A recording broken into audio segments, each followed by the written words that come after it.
तो आज हम जिस टॉपिक की बात करने वाले हैं उसका नाम है ओपीईसी यानी कि organisation of petroleum exporting countries. इस टॉपिक के अंदर ये देखेंगे कि भाई कैसे ओपीईसी फर्म्स जो होती हैं प्राइस को राइज करने में हेल्प करती हैं। यानी जहां पे ओपीईसी कार्टेल होता है वहां पर क्या होता है, प्राइस जो होता है हाई हो जाता नहीं, इंक्रीज कर जाता है। इंक्रीज करने का मतलब क्या है, इंक्रीज किसके मुकाबले, इंक्रीज उसके मुकाबले अगर वहां पे ओपीईसी कार्टेल ना हो तो जो प्राइस चल रहा है उस प्राइस को राइज करने के लिए ओपीईसी हेल्प करता है।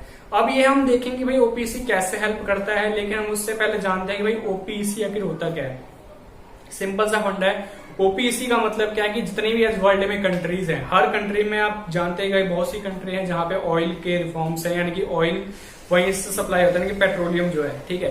अब जो ये पेट्रोलियम एक्सपोर्टिंग कंट्रीज हैं इसका मतलब कि सप्लायर्स हैं, ठीक है। एक तरह से उनकी कंट्री से ऑयल आ रहा है, पेट्रोलियम आ रहा है, तो सप्लायर्स हो गए इसका मतलब ये, ठीक है। तो ये लोग क्या करते हैं, सब मिलके एक एग्रीमेंट बनाते हैं, ठीक है। उस एग्रीमेंट में सबने बोला होता है कि भाई इस प्राइस पे जो है अपना ऑयल सप्लाई करेंगे बाकी कंट्रीज को, ठीक है। तो ये हो गया ओपीईसी, जब वो सब एग्रीमेंट कर लेते हैं, ठीक है। लेकिन भाई जरूरी है कि भाई सारी कंट्रीज एग्रीमेंट कर ले, ऐसा जरूरी नहीं है।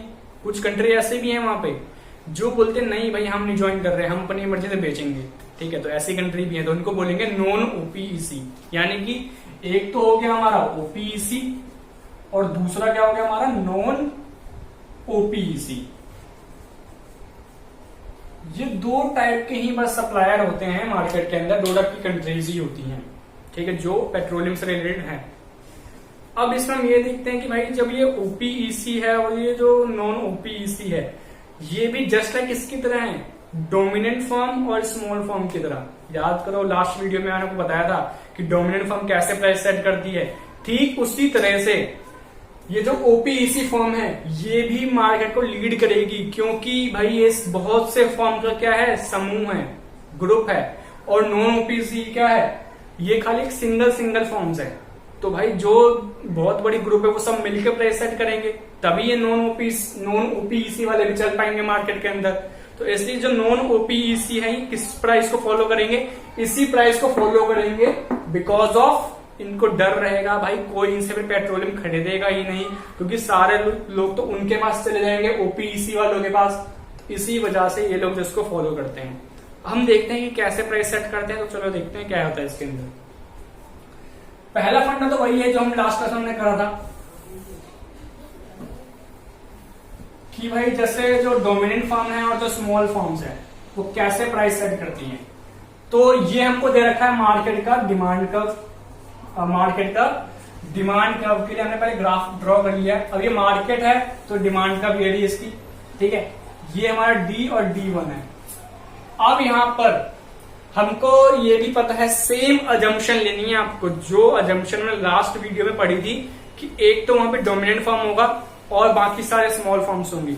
ऐसे यहाँ पे लेना है कि एक तो ओपीईसी फर्म है, बाकी सारे क्या है, नॉन ओपीईसी है, यानी कि जो लोग ओपीईसी में ज्वाइन नहीं हुए हैं, ठीक है। और दूसरा ओपीईसी जो है नॉन ओपीईसी फर्म की सप्लाई कर्व को जानता है। बस ये दो अजम्पशन आपको लेनी है और उसी के बेस पे आपके ग्राफ तैयार हो जाएगा, ठीक है। तो अब जब ये ओपीईसी जो है नॉन ओपीईसी के सप्लाई कर्व को जानता है तो इसका मतलब क्या, सप्लाई कर्व हमको गिवन होगा नॉन ओपीईसी का, नॉन ओपीईसी, ठीक है, एस नॉन ओपीईसी, ठीक है।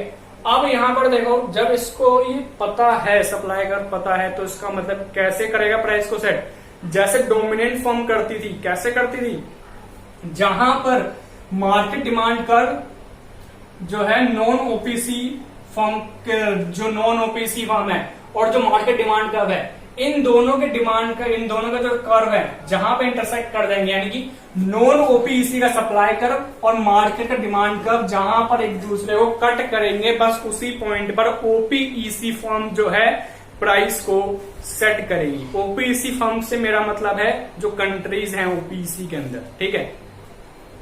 तो अब मान लेते हैं यहां पर कट कर रहा था तो प्राइस ने यहां पर इस पॉइंट पे सेट कर लिया, लेकिन फिर प्रॉब्लम आइज होती है। इस पॉइंट पे तो ओपीईसी की सप्लाई कर बिल्कुल जीरो हो गई और बाकी फर्म जो बाकी कंट्रीज है नॉन ओपीईसी वाली उन्होंने सारी डिमांड पूरी कर दी, तो ये तो कोई प्राइस नहीं है, इस पे तो हमारा भाई सामान जाएगा ही नहीं मार्केट में, प्रिवेल ही नहीं कर पाएगा, खरीदेगा नहीं इस प्राइस पे।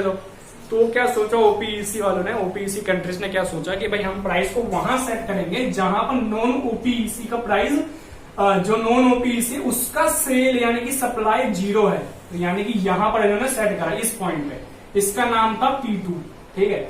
और ये रहा, इस पॉइंट पे इन्होंने सेट कर लिया।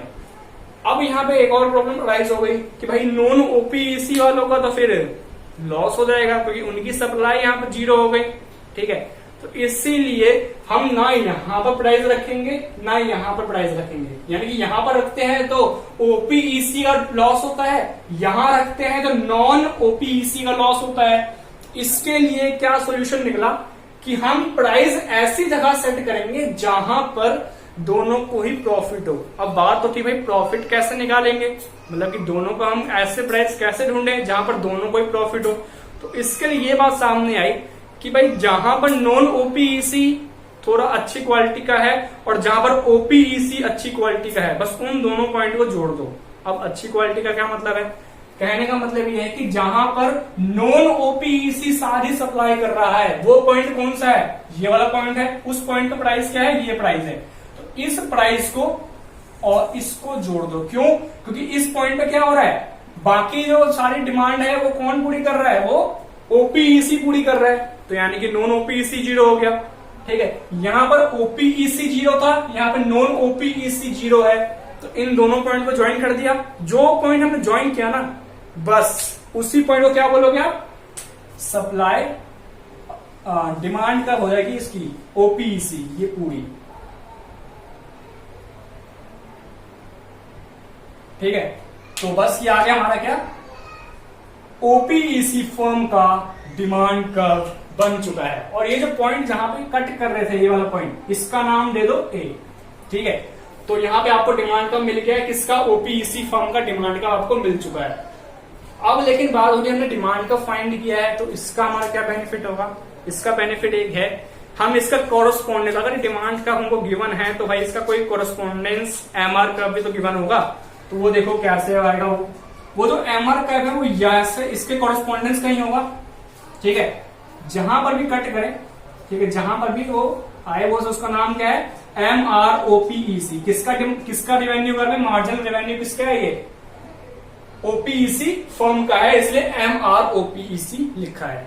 अब अगर इसका MROPEC है यानी कि ओपीईसी का मार्जिनल रेवेन्यू कर्व गिवन है, तो इसका कहीं ना कहीं कॉस्ट मार्जिन की मार्जिनल कॉस्ट भी तो कहीं ना कहीं होगा। वो कॉस्ट कौन सा होगा, तो वो देखो कॉस्ट ये वाला होगा, कॉस्ट उसकी कहीं यहीं से स्टार्ट होगी, ठीक है। ये आ गया हमारा MCOPEC यानी कि ओपीईसी फर्म का मार्जिनल कॉस्ट कर्व, ठीक है। अब जहां पर मार्जिनल रेवेन्यू और मार्जिनल कॉस्ट कट कर रहे हैं, बस उसी पॉइंट को ले जाओ ऊपर की तरफ, ठीक है। ये तो थोड़ा सा पॉइंट है, ये रेवेन्यू का आपको थोड़ा सा इधर बनना था,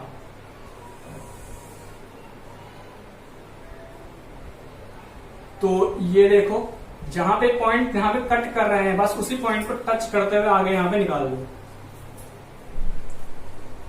ठीक है। और जिस पॉइंट पे कट कर रहा है यानी कि किस पॉइंट तक आपको इंक्रीज करना है, जिस पॉइंट तक डिमांड कर्व बना रखा है आपने ओपीईसी फर्म का, बस उसी पॉइंट तक टच करना है।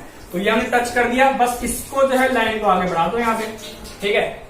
अब लाइन बढ़ा दिया आगे और इसको आगे इधर ज्वाइन कर दो, जहां पर भी यहाँ पे टच करेगा प्राइस कर्व पे, प्राइस एक्सिस पे, वही क्या होगा, हमारा मार्केट का प्राइस होगा, यानी कि जिस प्राइस पे सारी फर्म अपना अपना ऑयल बेचेंगे, पेट्रोल बेचेंगे, बस वही पॉइंट हो गया हमारा किसका, प्राइस का, ठीक है। जो हमने प्राइस सेट पे ओपीईसी है, ठीक है।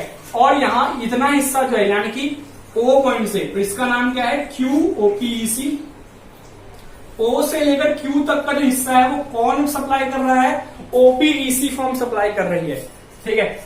और ये ध्यान से देखो, ये जो सप्लाई कर्व था नॉन ओपीईसी का, ये वाली लाइन थी, और इस लाइन में देखो प्राइस लाइन कहीं ना टच कर रहा है इस पॉइंट पे, इस पॉइंट को नीचे ले आओ, ये आ गया हमारा क्या, QNOPEC, यानी कि जो OQNOPEC है, इतना हिस्सा कौन सप्लाई करेगा, नॉन ओपीईसी मिलकर सप्लाई करेगी, सिंपल सा फंडा था। अब यहां पर देखो जो ये मार्केट डिमांड कर्व था वो यहां पर नीचे की तरफ ले आओ, इसका क्या नाम है, QT।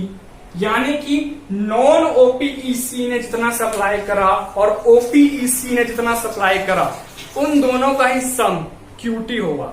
ठीक है, क्योंकि मार्केट जो डिमांड है दोनों ने मिलकर फुलफिल करी है, तो डिमांड अगर फुलफिल हुई है तो QT डिमांड थी टोटल। इन दोनों ने अगर फिल करा है तो उन दोनों का टोटल ही क्या होगा, QT होगा। सिंपल सी बात थी, खत्म कहानी।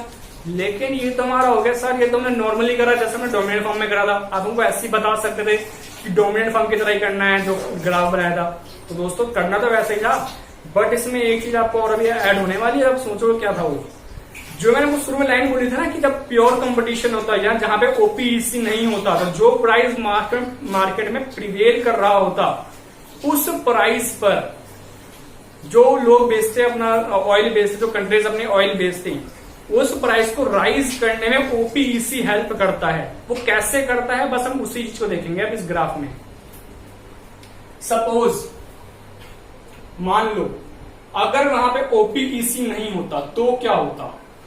तो सिंपल सा फंडा है, जिस पॉइंट पे जो OPEC का जो डिमांड कर्व है अभी करंट में, उस डिमांड कर्व को हम मान लेते हैं कि ये बाकी सारी फर्म्स का होता डिमांड कर्व। यानी कि अगर ये OPEC में नहीं होती तो भी इनका डिमांड कर्व यही होता। ठीक है, अगर इनका यही डिमांड कर्व होता तो सिंपल सी बात है, जहां पर इनका MC और डिमांड कर्व कट कर रहे हैं एक दूसरे को, बस उसी पॉइंट को हम प्राइस के रूप में मान लेंगे कि यहां पर जो है सेटिस्फाई हो गया है कंडीशन।